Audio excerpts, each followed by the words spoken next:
Ya, lanjutin slide.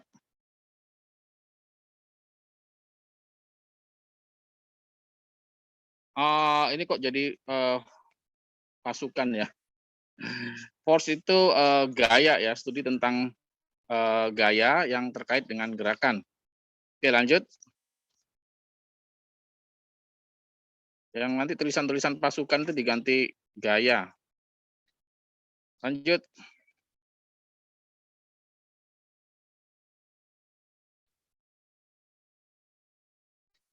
Terus.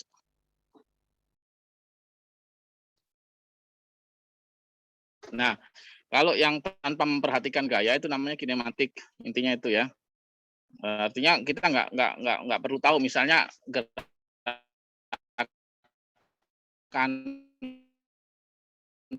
menang, yaitu gerakan fleksi suku sekian ya, tapi kita tidak memperhatikan kekuatan torsinya ya. Oke, lanjut.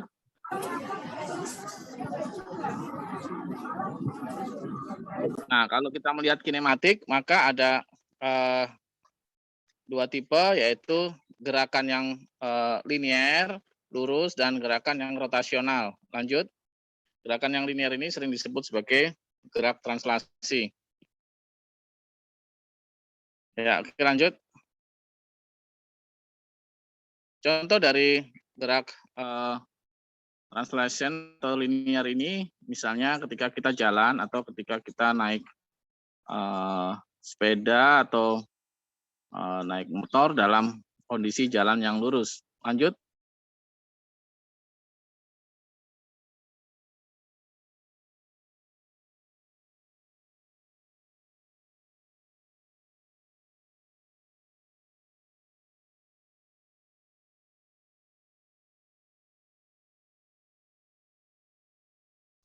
Gitu. Nah, sementara kalau rotasional adalah menggambarkan gerakan sudut di mana tubuh kaku ya diasumsikan bergerak dalam lintasan melingkar. Ini kok jadi kacau semua ya terjemahannya. Nanti saya kasih yang orinya ya. Ini kayaknya diterjemahkan nih dari slide asli yang bahasa Inggrisnya. Jadi ngaco nih. Oke, nanti coba saya cari yang orinya.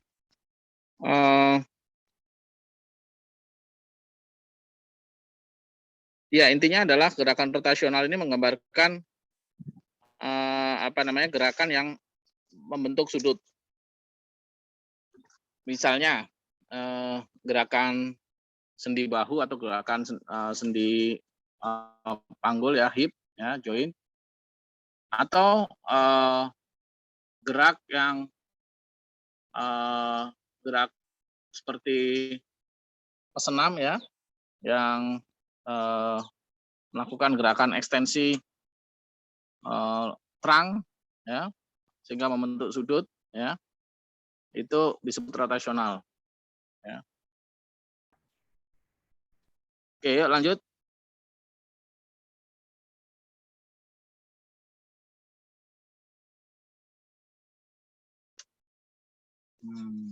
Oke, lanjut lagi.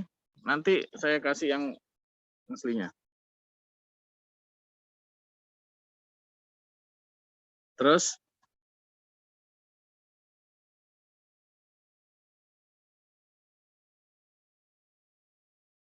ya, di dalam gerak tadi mau yang translasional atau rotasional itu bisa dilakukan secara aktif ataupun secara pasif. Ya.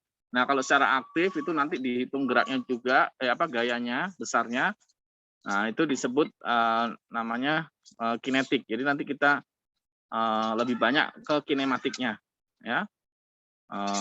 Sementara yang biomekanik itu lebih banyak membahas kinetik, ya. Jadi nanti kita lebih ke kinematik. Lanjut. Nah, di dalam tubuh manusia sendiri,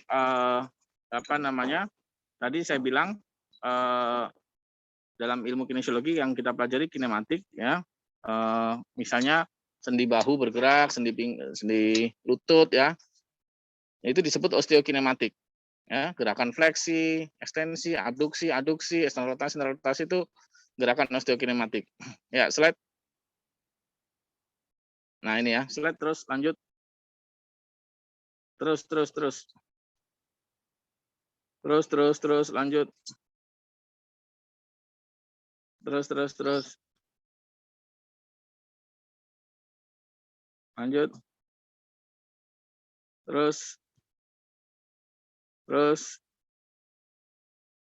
Ya, ini bergerak di 3 bidang gerak ya. Gerakan pada bidang frontal yaitu abduksi aduksi, gerakan pada bidang sagital itu fleksi ekstensi, dan gerakan pada bidang horizontal yaitu rotasi atau lateral fleksi pada ya gerak rotasi atau gerak horizontal ABD dan horizontal ADD pada bahu.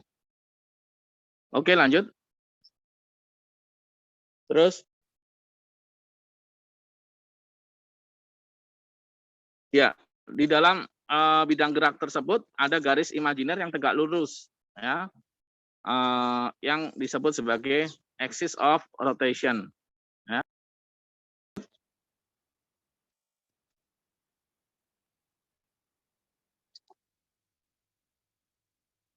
Lanjut.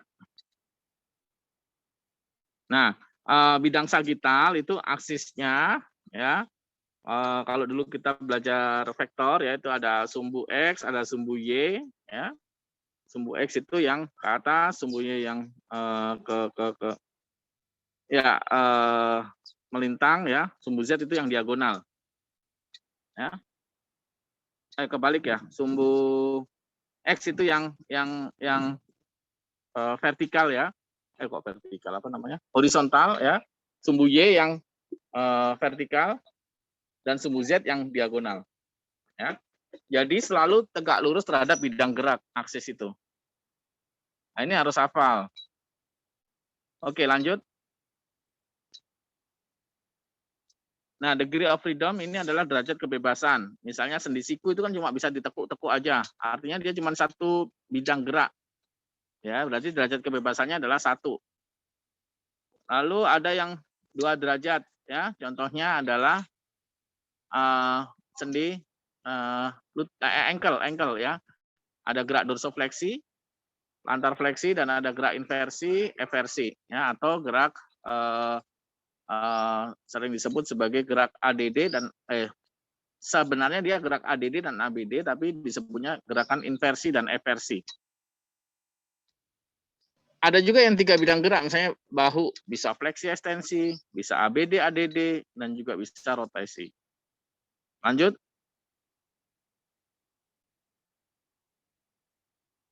Lanjut lagi. Ya, lanjut lagi.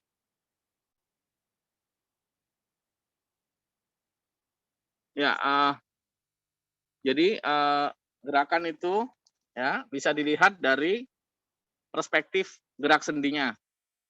Ya. Misalnya saya dari posisi duduk ke berdiri, berarti saya melakukan gerakan ekstensi hip ya, dari duduk ke berdiri. Ya.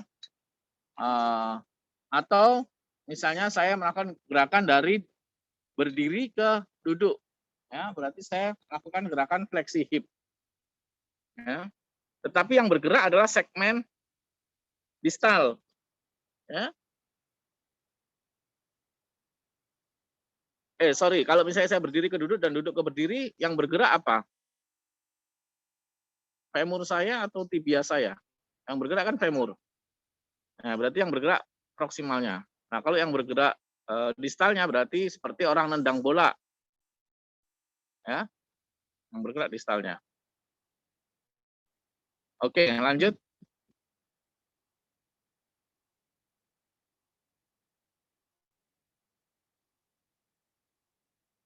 Oke, lanjut lagi.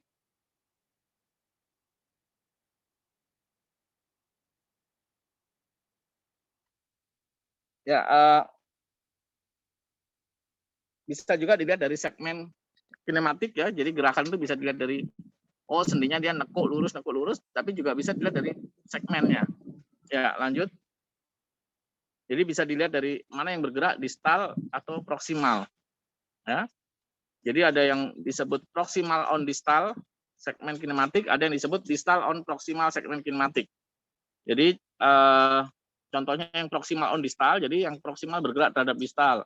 Misalnya ketika saya berdiri dari posisi duduk atau duduk dari posisi berdiri, itu yang bergerak proksimalnya. Tapi kalau yang bergerak distal, misalnya kalau saya menendang bola, ya seperti itu. Oke, lanjut. Terus, nah tadi ya gerakan tadi ya itu disebut sebagai nendang bola itu open kinematic chain. Kenapa open? Karena yang distalnya itu yang tidak menyentuh ground, ya, saat terjadi gerakan. Sementara kalau jika saat terjadi gerakan yang bawah itu nyentuh ground, namanya close kinematic chain. Lanjut.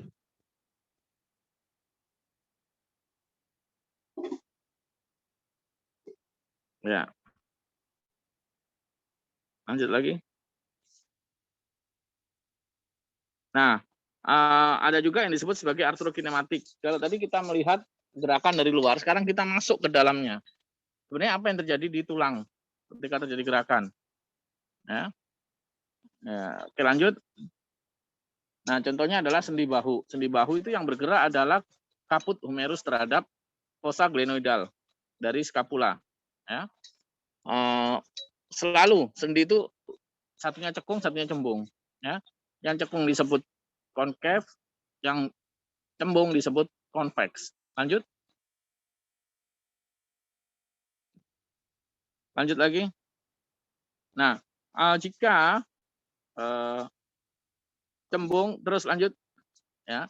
Jika yang bergerak yang cembung seperti shoulder pada hip ya, atau seperti shoulder dan hip ya, di mana yang bergerak adalah kepala femur terhadap acetabulum atau kepala humerus terhadap fossa glenoidal. Lanjut, lanjut. Ya. Maka itu berarti cembung bergerak terhadap cekung. Ya. Nah, dalam gerakan itu selalu ada gerakan roll dan gerakan slide. Ya. Lanjut. Nah, nanti juga ada namanya gerakan spin, tapi gerakan spin ini biasa terjadi hanya pada gerakan rotasi. Ya. Jadi yang utama adalah spin, roll slide-nya hanya sedikit. Tapi kalau hanya fleksi, ekstensi, abduksi, aduksi itu yang apa namanya gerakannya ya itu yang terjadi adalah roll dan slide. Dan setiap gerakan sendiri itu pasti beriringan roll dengan slide. Ya, nggak bisa roll saja atau slide saja. Ya, kalau roll saja atau slide saja berarti sendinya pasti ada masalah. Oke, perumpamaan roll itu seperti kalau roda menggelinding di jalan. Ya. Jadi setiap permukaan dari roda itu akan bertemu dengan setiap permukaan dari jalan. Sementara perumpamaan slide adalah seperti roda yang drifting atau ngepot di permukaan yang licin. Jadi hanya satu permukaan dari roda yang bertemu dengan banyak permukaan dari jalan. Nah, ini diperlukan untuk misalnya sendi bahu ketika diangkat ke atas tangan kita, itu gerakannya awalnya roll yang gelinding saja, tapi terus nanti harus ada gerakan slide-nya meluncur ke bawah supaya tidak terjepit sendinya. Ya. Oke, lanjut. Terus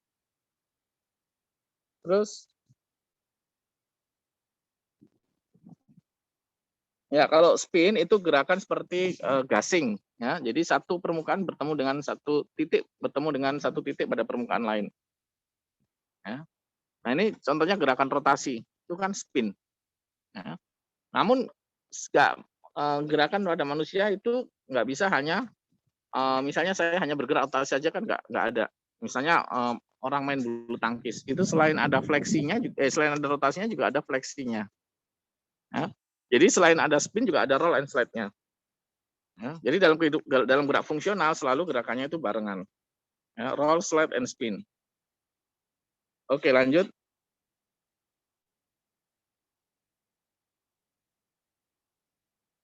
Nah ini ya, tadi saya bilang kalau misalnya roll itu dia menggelinding ke apotemerusnya, terus kalau slide itu dia meluncur ke bawah supaya nggak ada penjepitan. Lanjut.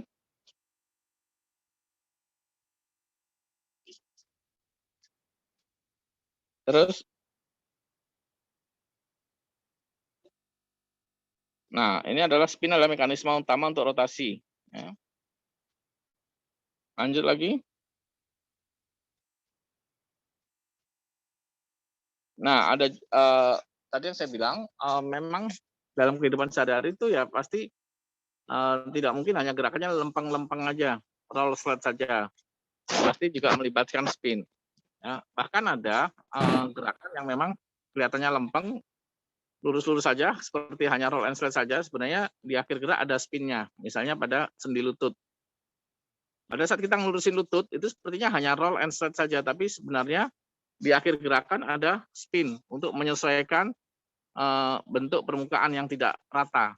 Ya, makanya ada muternya sedikit. Nah. Oke, lanjut.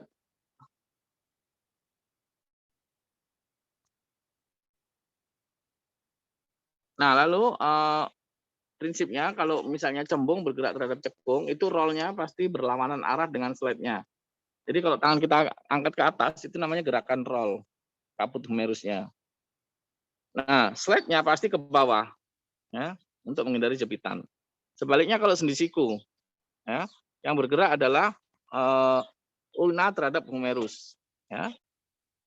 Apa bagian dari ulna itu disebut sebagai yang cekungnya kan, ulna kan yang cekungnya, yang disebut sebagai apa namanya? Saya mau ngomong lupa lagi. Olecranon, ya, fossa olecranon lebih tepatnya, ya, cekungan itu fossa. Nah, fossa olecranon bergerak terhadap kondyle dari humerus. Nah, kalau cekung bergerak terhadap cembung, maka roll itu pasti searah dengan slide. Nah, itu yang disebut sebagai hukum konkav konveks pada sendi. Nah, ini kalian harus pahami, nanti diperlukan pada saat kalian menangani pasien, ya, mobilisasi sendi nama terapinya. Nah, nanti kalau praktek kalian akan lebih mudah memahami. Ya. Oke, lanjut. Lanjut lagi. Lanjut.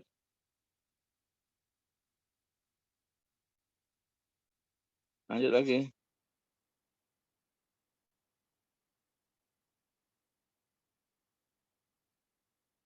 Ya, lanjut.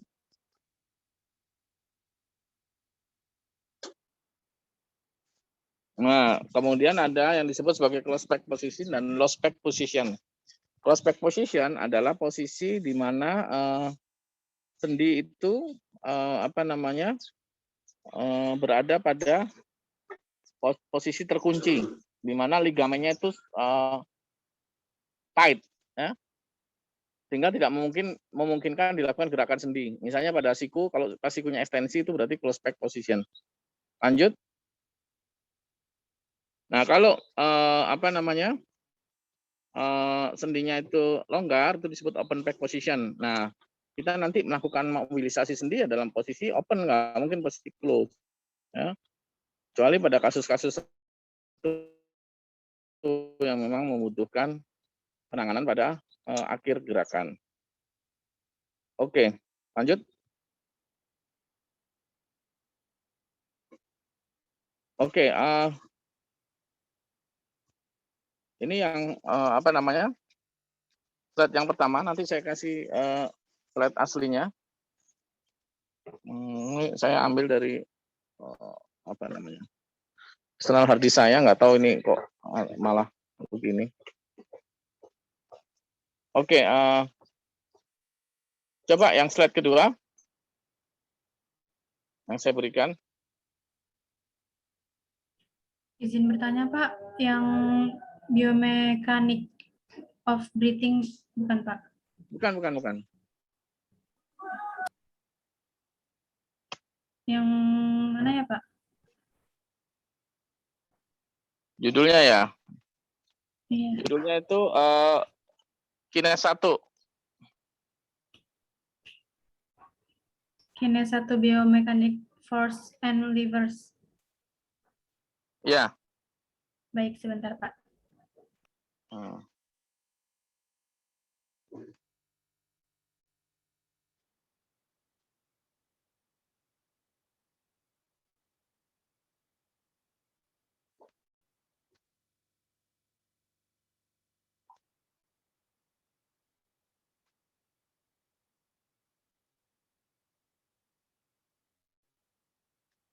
Tadi kan udah ini.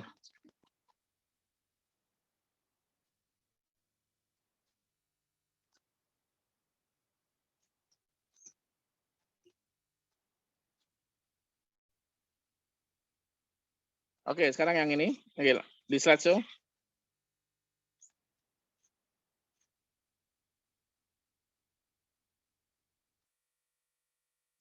Ya, kalau tadi kita banyak membahas tentang kinematiknya, ya, sementara di prinsip di slide yang berikutnya ini yang kedua, secara prinsip kita akan membahas secara biomekaniknya. Ya. Oke, slide.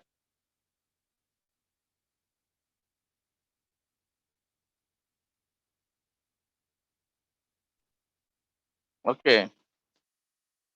Ya. Kenapa kita belajar biomekanik? Ya, untuk memahami ya bagaimana manusia itu bergerak. Ya. Ini dapat dipakai untuk meningkatkan skill performa pada atlet misalnya. Ya. Lanjut. Juga bisa dipakai untuk mengurangi resiko cedera. Misalnya pada industri otomotif, ya, posisi pengemudi atau penumpang ya, posisinya yang paling aman dan nyaman gimana? Itu studi biomekanik. Ya. Oke, lanjut.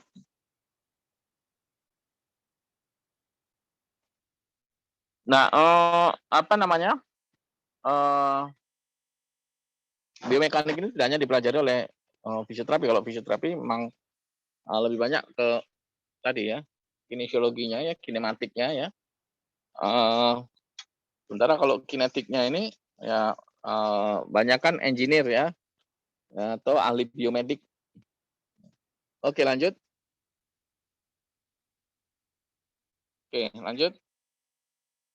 Nah, dalam biomekanika yang sering dibahas adalah tentang gaya dan pengungkit ya, lever. Ya.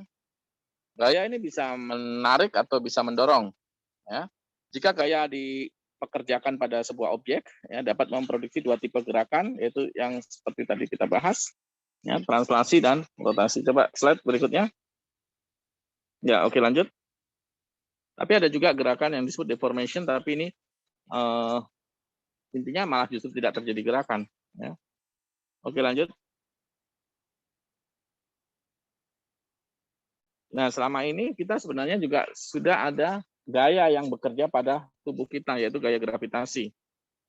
Ya. Nah, di tubuh kita itu yang ada sebenarnya titik yang disebut titik COG, ya, atau Central of Gravity, yaitu pusatnya ya, pusat gravitasi di tubuh kita. Ya.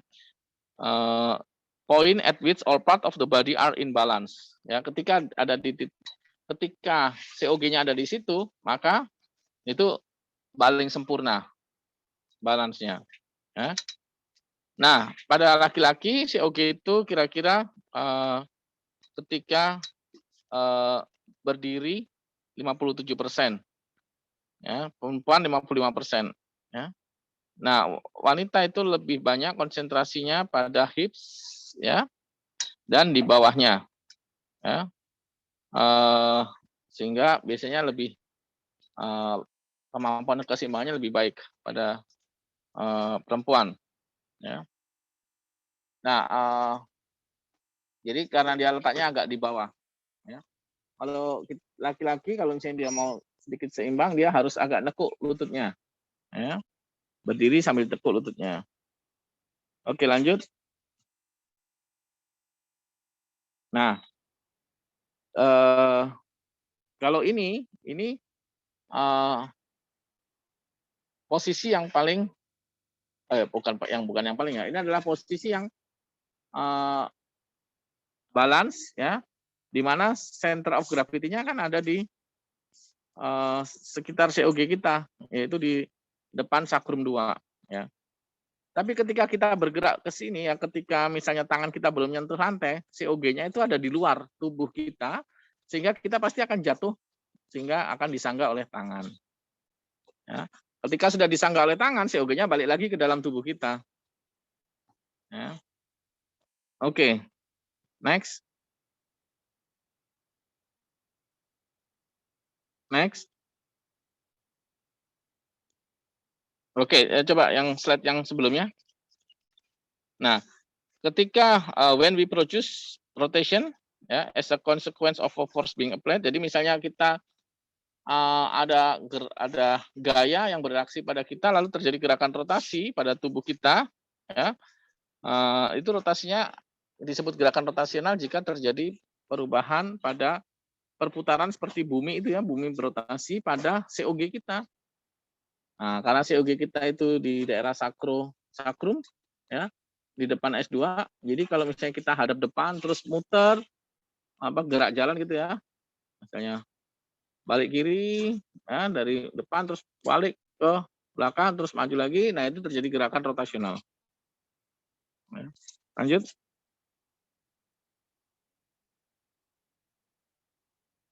Oke, tadi tubuh juga berotasi di pada 3 bidang gerak, ya, yaitu gerak longitudinal. Ya, lanjut. Tadi sudah saya sebutin, ya, gerak transversal. Ya, lanjut. Dan gerak sagital. Ya. Oke, lanjut. Nah, yang kita mesti pahami juga adalah levers atau pengungkit, ya. Sistem pengungkit ini terdiri dari 3. Misalnya kita kalau misalnya mengungkit sesuatu, ya, misalnya kita melakukan gerakan misalnya menyekop pasir gitu, ya. Nah, itu kan kita pakai alat, ya. Di mana alat itu ada yang alat itu kan kita pegang. Nah, itu adalah titik yang disebut sebagai effort, ya. Terus kemudian di ujung skopnya ada pasir, itu disebut sebagai bebannya, ya. Sementara fulcrumnya, ya, itu di tengah. Contoh lain adalah ketika misalnya kita latihan barbel, ya, atau dumbbell, ya, untuk gerakan bicep curl, ya. Untuk gerakan nekuk siku, bicep curl. Nah, itu bebannya kan ada di wrist kita, dumbbellnya. Nah, fulcrumnya di sendi siku kita, lalu force-nya, effort-nya itu dari bicep brachii, ya kan? Karena ingin mengfleksikan siku. Ya, lanjut. Nah, apa sih fungsi dari levers itu, ya, dari pengungkit? Itu memainkan 2 fungsi utama. yaitu meningkatkan tahanan, to increase the resistance that can be moved with a given effort. Ya, contohnya tadi kalau kita dorong geledekan gitu ya, atau to increase the velocity at which an object will move with a given force. Ya, jadi dengan lever ini akan meningkatkan velocity. Ya, yang satu meningkatkan beban, yang satu meningkatkan velocity. Ada 3 kelas leverage. Next, lanjut. Oke. Yang pertama adalah kelas pengungkit pertama, seperti jungkat-jungkit, ya. Ada beban dari tubuh kita dan ada gaya dari tubuh kita dan ada beban dari pihak yang ada di sebelah sana. Ya. Sementara di tengah ada fulcrumnya. Jadi kalau leverage kelas 1 itu selalu fulcrumnya di tengah dan force gaya, ya, force gaya, ya itu selalu berlawanan arah dengan ininya, bebannya. Ya. Oke. Lanjut.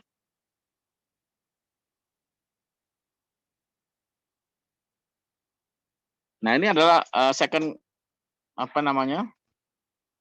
kelas, ya, kelas kedua dari leverage, ya, di mana fulcrumnya itu di ujung justru.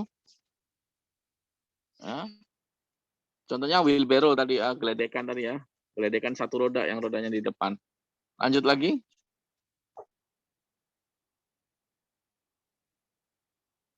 Nah, ini adalah kelas ketiga, ya, kelas pengungkit ketiga. Ya. Sama, fulcrumnya di ujung, tapi justru yang force-nya itu di tengah. Ya. Kalau tadi yang second class itu yang di ujung adalah fulcrumnya, ya, tapi yang di tengah adalah bebannya. Ya. Oke, lanjut.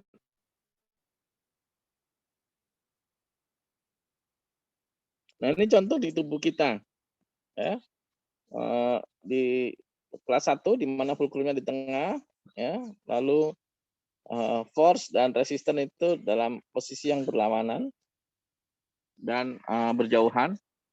Ya. Contohnya gerak ekstensi leher. Fulcrumnya adalah di leher. Force-nya, gayanya berasal dari tulang extensor kita, ya, extensor cervical. Sementara resistance-nya adalah kepala kita. Ya. Oke. Lalu yang kelas 2, ya, di mana fulcrumnya di ujung, ya.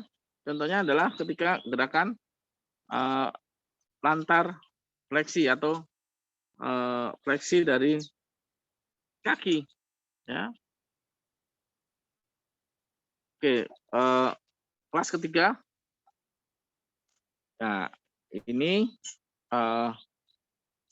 fulcrumnya juga di ujung, tapi di ujung proksimal. Kalau yang tadi di ujung distal. Ya. Sementara yang di tengah adalah gayanya. Ya, contohnya pada gerakan fleksi siku. Ya. Oke, lanjut.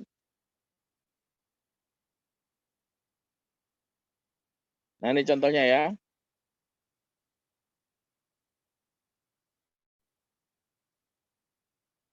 Oke, lanjut.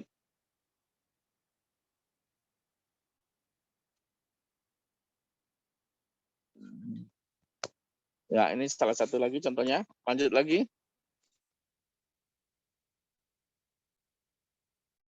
Ya, ini contoh-contohnya ya. Misalnya, ayo Kak, balik yang gambar tadi. Ya, misalnya adalah kelas 1, ini terus satunya lagi kelas 2, dan satunya kelas 3. Ya. Oke, lanjut.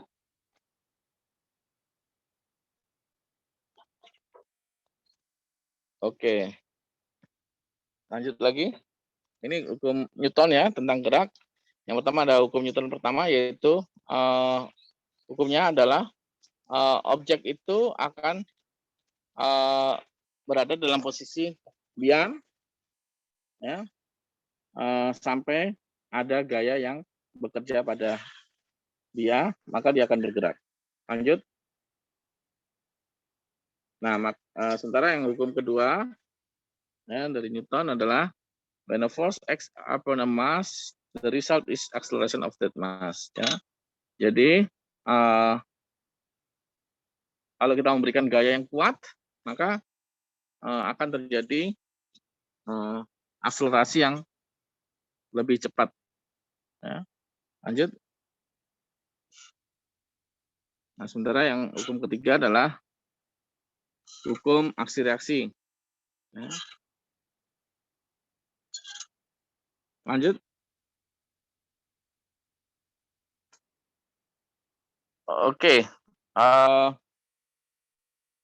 Lanjut lagi. Oke, lalu ada balance dan stability. Apa sih prinsip-prinsip balance dan stability? Lanjut.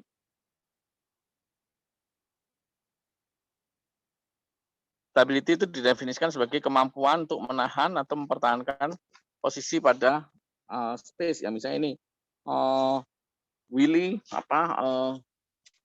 beroda pakai satu roda, ya, bersepeda motor pakai satu roda. Nah, itu kan susah. Itu perlu stability. Ability to hold or maintain a position in space. Ya, lanjut.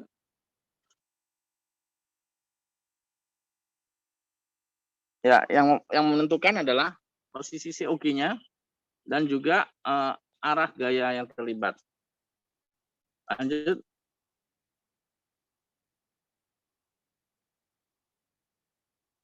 Lanjut. Oke, nanti bisa dibaca contoh-contohnya. Lanjut lagi.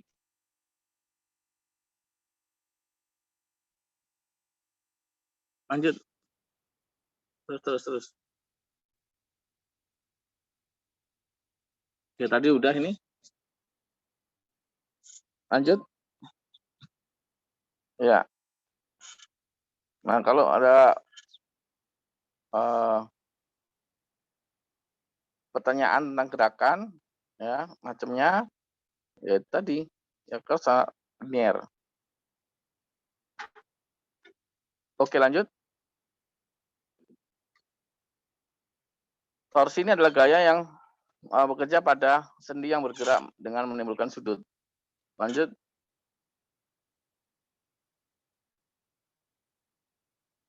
Ya, momentum ini enggak ini juga perlu dipelajari tapi enggak terlalu banyak dibahas dalam fisioterapi. Lanjut. Terus.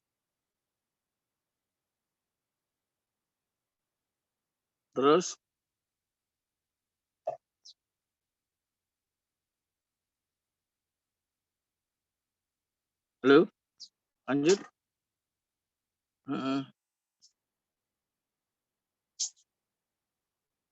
Ya, lanjut aja, lanjut.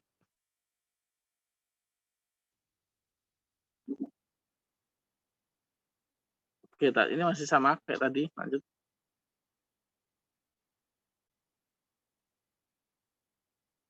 Oke, lanjut. Terus.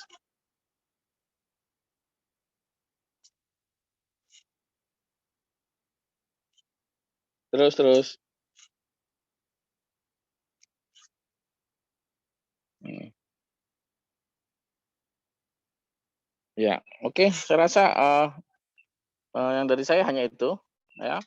Nanti di pertemuan kedua juga gitu, saya sampaikan dulu materinya, kalian pelajari. Nanti kalau ada pertanyaan, baru kita bahas pada saat kita praktek. Ya. Harusnya biomekanik hari apa ya? Izin menjawab, Pak. Halo? Iya, Bapak izin menjawab. Untuk biomekanik itu harusnya hari Senin, Pak. Nah, Senin besok jam berapa? Siapa yang masuk? Besok di RPS sama Bu Nia, Pak. Minggu depannya lagi baru sama Bapak. Tentang apa saya? Sebentar, Pak. Saya lihat dulu.